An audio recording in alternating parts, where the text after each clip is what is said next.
Hi guys, and yes, I know it's been a long time, maybe like February was the last video I posted up, since I've made a new post or a new video. So we're in a new month. Welcome March. Spring is creeping up on us, but to be honest, spring don't look like it's coming anytime soon with the weather outside looking like that. It's been windy, it's been rainy, it's been cold, it's been everything the last few weeks. And I'm literally just recovering from a little cold that I caught the other day. So if I sound a bit, bear with me please. In today's video, I'm going to talk about how to secure an interview. I know it's a thing where we kind of maybe already know how to, but obviously in my situation is I've never had an interview for a media based job. I've always had retail, so when it comes to retail, I knew what kind of answers, what kind of questions they were going to ask and what kind of answers to give, etc, etc. So obviously going for an interview for a media based job was a whole new ball game for me, and I kind of learned what to say, what not to say, and stuff like that. I'm going to give you a few tips on how you can secure interview for your desired career path, whether that's in media such as myself, finance, marketing, whatever out there. So I'm kind of just going to give you tips, and you lot kind of so if it's not media based, just kind of use these tips for your kind of job and just kind of match them to what your desired career path kind of skills and all of that they're asking for. First tip I would say is your CV. I know we all have a CV, and most of the time I know people don't really read CVs, and it's understandable because most of the time when you're filling out application form, everything that's on your CV you need to put on your application form, making sure you have the best CV possible out there for your desired career path. So obviously mine is media, so I had to base my CV all around media skills and stuff that media companies are looking for. I would say make sure you only write the the required skills that you need for that a certain job. So because I know everybody have skills like teamwork, communication, organizational skill, motivational skills,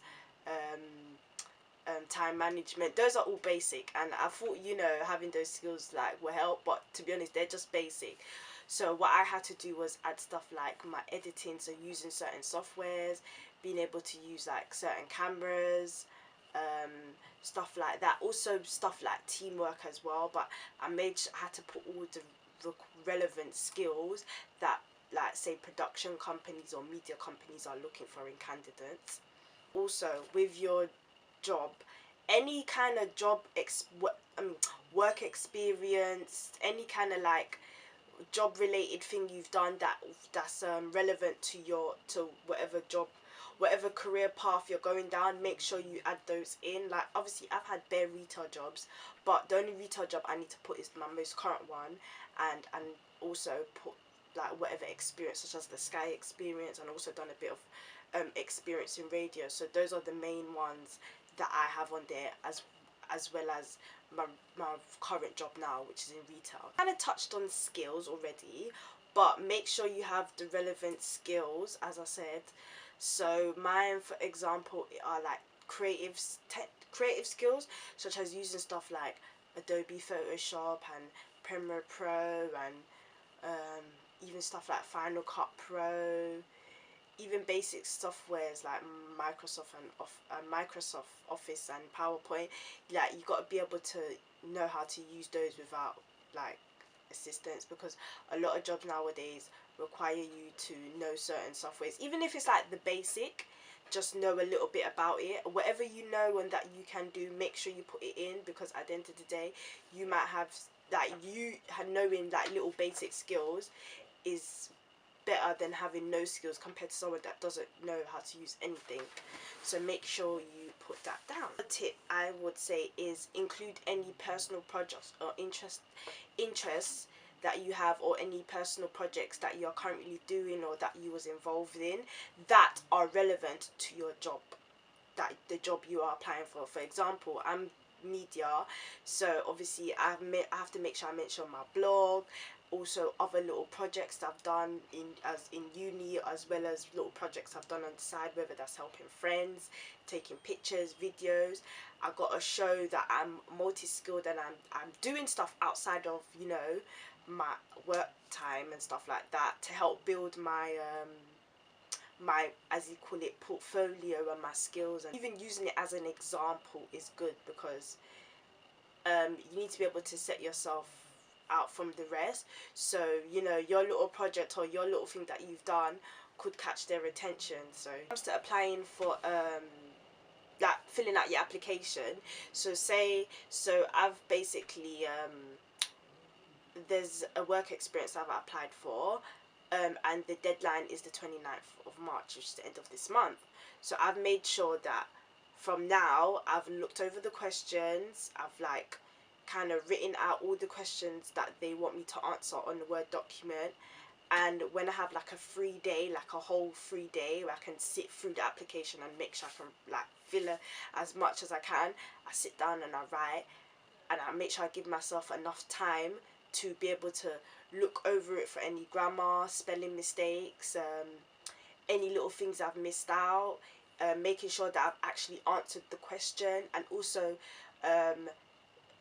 like letting my mentor look over it to make sure it's, you know, okie dokie to send off. Because sometimes you can miss out stuff yourself, because obviously you're the one that writ it, so it's your mind kind of automatically corrects it. With your application, for example, if whatever job you're applying for, if they ask you like a certain question, why do you believe you are the best fit for this role, or what do you think, how would this role help your future career, whatever, etc, etc, and they give you like a word count of 250, 300, make sure you try and use the whole word count, because there's a reason why they put the word count there. They want to get enough out of you, like they want to know a bit about you, so make sure you use as much as the word count as possible.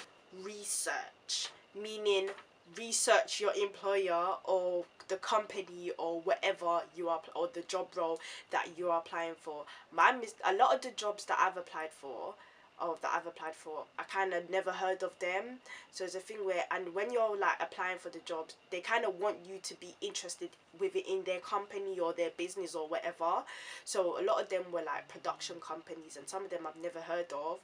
Some of them even had produced shows that I haven't watched, but I made sure that I like researched into it, kind of I got an idea of what kind of shows they made. I kind of like go for like companies that kind of produce or make programs that I'm interested in, because I feel like if I'm not interested in it, if I don't really like what the type of program they're thinking, then I'm not really going to be interested. So I try to go for companies that make shows or programs and that I enjoy watching, or kind of similar genre. So it gives me more to write about in my application, and why I believe that I am the best fit for their company, and why I think they're the best, even though they might not be, but why they are. And lastly, what I want to kind of give you guys an update is last month, February gone, I went for my first interview for a paid placement in so it's like they train you, it's like within the TV industry, they train you on different job roles within the media, TV. But I applied for a position, and it was a position that initially I didn't really want to go for, but I said, you know what, it's similar to what I'm interested in, or what I've done. So I said, oh, let me go for it, something different, and you never know where it might take you. And I got an interview. I was so excited. I was like, oh my god, like, I got an interview, thank the Lord. My first ever media related interview, yes. So I made sure I prepared for that interview. I wrote down 3 different types of answers I could give for possible like scenarios that they're asking for, because I know for sure they want something different from what you wrote in your application. it was a bit nerve-wracking because the lady that was interviewing me, she wasn't giving me like a vibe where I could kind of like think, oh yeah, is there a chance, is there not a chance? So you know, I was a bit like, I don't think I'm gonna get it. The next stage interview was a group interview, and I got through to that stage. I was like, oh, thank the Lord. But I was thinking, group interview, like, don't group interview come first, then the other one, then it's the individual one? But that's how everyone does it differently. First time I've ever been to a group interview, and I didn't know what to expect. I was kind of new. I was thinking, oh yeah, they want us to work as a team, see how you work as a team, but as well, you've got to make sure you outshine as well. Like, don't, you know, kind of blend in with everyone else. So yeah, so the group interview was the week after my individual interview, and it went okay. I met a few people there. A lot of the people that there were literally in the same shoes as me, feeling this same way I was feeling about trying to get a job and trying to chase your dreams and not having no money. And it's like, it just felt nice being able to conversate with someone that's in the same shoes as me and kind of in the same path as me and feeling what I'm feeling. So it was nice, man. It was nice. So the group interview went well. We worked as a team. I made sure I said my opinions, I gave my answers, and I contributed. But unfortunately, they said no. Oh, I was a bit down. Like, I didn't even tell anyone. But you know what? I said to myself, maybe this placement wasn't for me. Maybe there's something out there that's better for me. I just have to wait and keep applying and keep looking and keep my head up, and someone will open their door. Picked myself up, applied for more roles, more work experience, internships. So fingers crossed, you know, fingers crossed for those. So yeah, that's kind of an update of what I've been doing.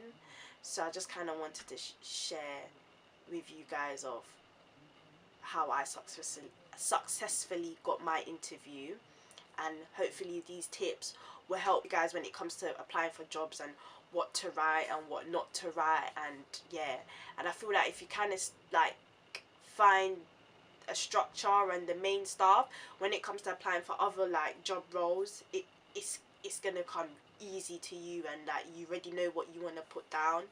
So I hope it helps you guys as it's helped me, because it helped me to get my interview, which thank the Lord I got, because most of the time when I apply for these stuff, you don't hear nothing back from them, or months later you hear them saying, oh sorry, we couldn't offer you the position, blah blah blah blah blah.